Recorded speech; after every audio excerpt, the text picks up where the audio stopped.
Fénelon, l'être. Quand on est ainsi prêt à tout, c'est dans le fond de l'abîme que l'on commence à prendre pied. On est aussi tranquille sur le passé que sur l'avenir. On suppose de soi tout le pis qu'on en peut supposer, mais on se jette aveuglément dans les bras de Dieu. On s'oublie, on se perd. Et c'est la plus parfaite pénitence que cet oubli de soi-même, car toute la conversion ne consiste qu'à se renoncer pour s'occuper de Dieu. Cet oubli est le martyre de l'amour-propre. On aimerait 100 fois mieux se contredire, se condamner, se tourmenter le corps et l'esprit que de s'oublier. Cet oubli est un anéantissement de l'amour-propre, où il ne trouve aucune ressource. Alors, le cœur s'élargit. On est soulagé en se déchargeant de tout le poids de soi-même dont on s'accablait. On est étonné de voir combien la voie est droite et simple.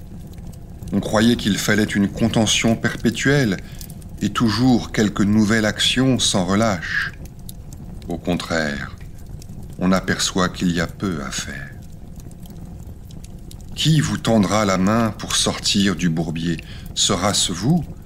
Et c'est vous-même qui vous y êtes enfoncé et qui ne pouvez en sortir. De plus, ce bourbier, c'est vous-même. Tout le fond de votre mal est de ne pouvoir sortir de vous. Espérez-vous d'en sortir en vous entretenant toujours avec vous-même et en nourrissant votre sensibilité par la vue de vos faiblesses? Vous ne faites que vous attendrir sur vous-même par tous vos retours. Mais le moindre regard de Dieu calmerait bien mieux votre cœur troublé par cette occupation de vous-même. Sa présence opère toujours la sortie de soi-même. Et c'est ce qu'il vous faut. Sortez donc de vous-même et vous serez en paix. Mais comment en sortir?